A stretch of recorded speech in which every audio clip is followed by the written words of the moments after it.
Welcome to pebbles. नमस्कार दोस्तों, हम बात कर रहे हैं लॉ ऑफ अट्रैक्शन की। लॉ ऑफ अट्रैक्शन का मतलब होता है कि आप कैसे अपने थॉट्स को अपनी रियलिटी बनाएं। आपने बचपन में साइंस की बुक्स पढ़ी होंगी और पढ़ा होगा लॉ ऑफ न्यूटन के बारे में या लॉ ऑफ ग्रेविटी के बारे में। तो जैसे वो साइंस है वैसे ये भी साइंस है। ये साइंस जो है वो कहता है कि जो आप सोचते हैं वो आपके साथ हो जाता है, क्योंकि सबकॉन्शियस माइंड जो हमारा है वो एक मिरर की तरह है। हम जो उसे देंगे वो हमें रिफ्लेक्ट करके वापस दे देगा। तो ये मिरर सबसे पहले क्या ज़रूरी है? साफ़ होना ज़रूरी है। एकदम क्लियर स्लेट की तरह साफ़ होना चाहिए। उसमें कोई भी प्री कंसीव्ड थॉट्स या नोशंस नहीं होने चाहिए। प्री कंसीव का मीनिंग होता है कि पहले से सोचे हुए विचार। फॉर एग्ज़ाम्पल कि मैं एक नए रास्ते से आज ऑफिस जाना चाहती हूँ, ठीक है, लेकिन मेरी फ्रेंड ने कहा कि उस रास्ते पे तो बहुत सारे चेन स्नैचर्स खड़े होते, तुम उस रास्ते से मत जाओ। तो किसी ने मुझे डरा दिया उस नए रास्ते से जाने के लिए। अब एक तरीके से ये अच्छा भी है, क्योंकि मेरी फ्रेंड ने मुझे कॉशन कर दिया, मुझे ताकि मेरा कोई नुकसान ना हो, उसने पहले से मुझे सतर्क कर दिया। लेकिन मेरा तो बहुत मन है उस रास्ते से जाने का, आखिर मैं उस रास्ते से क्यों ना जाऊँ। तो लॉ ऑफ अट्रैक्शन ऐसी ही सिचुएशंस में हमें अपने आप को बैलेंस करना सिखाती हैं कि कैसे हम कॉशन के साथ साथ अपने आप को इतना पॉजिटिव रखें कि हम जो करना चाहते हैं हम वो करें भी, हमारे साथ कुछ गलत भी ना हो और हम अपना कोई नुकसान भी ना करें। तो आज जो हम टेक्निक की बात कर रहे हैं उसका नाम है होओपोनोपोनो टेक्निक। ये एक हवाईयन टेक्निक है और ये उन लोगों के लिए बनी है जो किसी इमोशनल डिसबैलेंस में है या इमोशनल स्ट्रगल में है, जिनका माइंड जो है उनका साथ नहीं दे रहा है। ज़रूरी नहीं कि आप किसी मेंटल बहुत बड़ी इलनेस के शिकार हो। इसका मतलब ये नहीं कि आप किसी मेंटल असाइलम में हो तभी आपको इस टेक्निक की ज़रूरत है।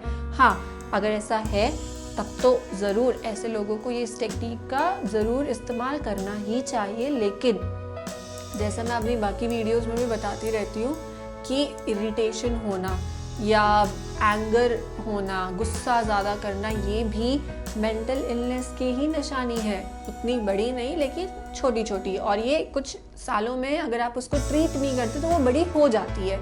तो जब भी आप किसी इमोशनल स्ट्रगल से गुजर रहे हैं, चाहे आपका ब्रेकअप हुआ हो या आपकी मैरिड लाइफ में कुछ प्रॉब्लम्स चल रही हो, फाइनेंशियल प्रॉब्लम्स चल रही हो, किसी ना किसी रीज़न की वजह से कोई ना कोई इमोशनल आपका ट्रबल है, तो आप उसको कैसे ठीक करेंगे। अगर आप डिप्रेस्ड रहते हैं बहुत ज़्यादा तो आप उसको कैसे ठीक करेंगे? इस टेक्निक से ठीक करेंगे।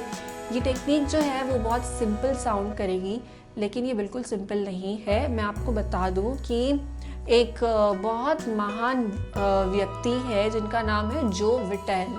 जो विटेल जो है उन्होंने एक बुक लिखी थी जिसका नाम था ज़ीरो लिमिट।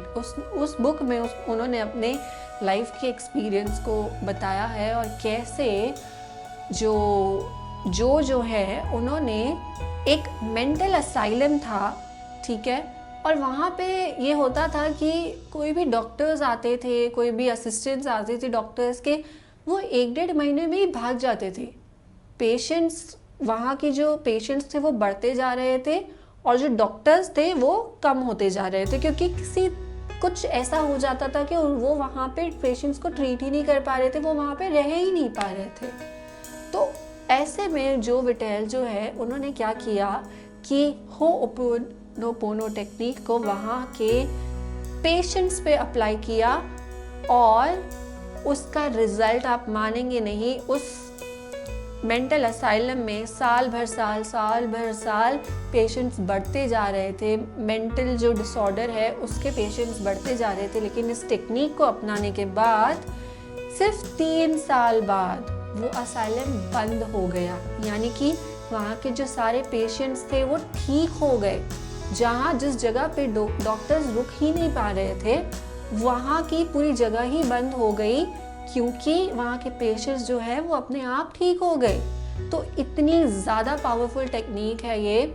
इसमें हम सिर्फ कुछ ही शब्दों का इस्तेमाल करेंगे, सिर्फ कुछ बेसिक डिसिप्लिन का इस्तेमाल करेंगे, लेकिन आपको सिर्फ मुझसे एक प्रॉमिस करना होगा कि जब आप इसे स्टार्ट करेंगे करना, तब आप इसे हर रोज़ करेंगे, बिल्कुल भी बीच में इसको छोड़ेंगे नहीं। डॉक्टर जो के साथ साथ डॉक्टर ह्यू लैंड भी एक बहुत प्रसिद्ध व्यक्तित्व है। इस टेक्निक से उनका नाम जुड़ा है क्योंकि उन्होंने भी इस टेक्निक में बहुत कंट्रीब्यूट किया है। तो दोस्तों, कभी कभी हमें लगता है कि इतनी छोटी छोटी जो चीज़ें हैं वो कैसे इतना साल ले लेते हैं किसी व्यक्ति के करियर का या लाइफ का, लेकिन जो ये चीज़ें हैं वो हमें बहुत ज़्यादा हेल्प भी तो करती हैं। तो आइए देखते हैं कि ऐसा क्या है इस टेक्निक में और इसके लिए आपको क्या क्या करना पड़ेगा। कुछ भी नहीं करना, बहुत सिंपल है। आपको इसे हर रोज़ सोने से पहले या फिर उठने के बाद, दिन में उठने के बाद करना है। मैं आपसे ज़्यादा टाइम नहीं मांग रही, सिर्फ 5 मिनट्स, अपने लाइफ का सिर्फ 5 मिनट्स दे देना है इस टेक्निक को। आपको कोई मेडिटेशन नहीं करनी, आपको कोई आंख बंद करके नहीं बैठना, आपको किसी भी तरीके का स्ट्रिक्ट डिसिप्लिन नहीं करना। अगर आप बेड पे लेटे भी हुए हैं ना, आपका उठने का भी मन नहीं कर रहा है, क्योंकि अक्सर ऐसा होता है कि जो लोग इमोशनल इलनेस से गुजर रहे होते हैं उनका कुछ भी करने का मन नहीं करता है। मेडिटेशन तो बहुत दूर की बात है, एंग्जाइटी डिसऑर्डर्स में ऐसा होता है। तो आप बस लेटे लेटे अपनी आंख बंद कीजिए और जो मैं बोल रही हूँ आप इसको अपने आप को रिपीट करिए। पूरे 5 मिनट से करना होगा, 5 से 4 मिनट्स नहीं होना चाहिए। 5 मिनट्स ऑलरेडी बहुत कम है इस टेक्निक के लिए, ज़्यादा कर सकते हैं तो और भी अच्छा है। तो आपको ये जो 4 सेंटेंसेस हैं वो अपने आप को बोलने हैं इसी सीरियल ऑर्डर में, और साथ में ही आपकी जो भी भाषा है जो आप यूज़ करते हैं, आप उसको मेरे सेंटेंसेस को अपनी भाषा में कन्वर्ट कर सकते हैं। एंड जो सेंटेंसेस है वो ये है।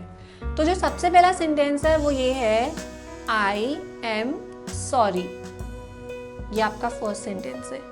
सेकेंड सेंटेंस है, प्लीज फॉरगिव मी, यानी कि मुझे माफ कर दीजिए। जो थर्ड सेंटेंस है वो क्या है, थैंक यू, धन्यवाद। और जो फोर्थ सेंटेंस है, आई लव यू, मैं आपसे प्यार करती हूँ या करता हूँ। ये हो गए आपके 4 sentences. I am sorry, please forgive me, thank you, I love you. आप जल्दी से इन्हें कमेंट सेक्शन में टाइप करिए, जिससे मुझे पता चले कि आपने इन सेंटेंसेस को सही जाना है और कोई भी मिस्टेक नहीं की है। फिर से बता दूं, आपको इसको एक ही सीरियल में करना है। आपको पहले थैंक यू या पहले आई लव यू नहीं बोलना है। 1 2 3 4 जिस तरीके से मैंने सीरियल वाइज बोला है उसी तरीके से आपको इसे बोलना है, बार बार रिपीट करना है, रिपीट करना है और रिपीट करना है। अब आप ये सोचेंगे कि आखिर मैं ये बोल किसको रहा हूँ या किसको रही हूँ, क्या मैं अपने आप को बोल रही हूँ या मैं अपने माइंड को बोल रही हूँ। तो आप जो ये सेंटेंसेस हैं वो आप बोल रहे हैं यूनिवर्स को, या अगर आप किसी भगवान में मानते हैं, किसी धर्म में मानते हैं, तो आप अपने उन भगवान को बोल रहे हैं। लेकिन आप किसी ऐसी हायर एनर्जी को बोल रहे हैं जो आपसे बड़ी है, और आप उन्हें क्या बोल रहे हैं कि वो आपको माफ़ कर दें। आप अपनी माफ़ी के लिए फिर उनसे धन्यवाद भी बोल रहे हैं और आप उनको बोल रहे हैं कि आप उनसे बहुत प्यार करते हैं। इस जो टेक्निक का मेन मोटिव है वो ये है, वो आपके माइंड को, आपके हार्ट को ये रियलाइज़ कराना है कि आपसे बड़ा भी इस दुनिया में कोई है जो आपकी रक्षा कर रहा है, जो आपको देख रहा है और जिसके होने से आपको बिल्कुल डरने की ज़रूरत नहीं है।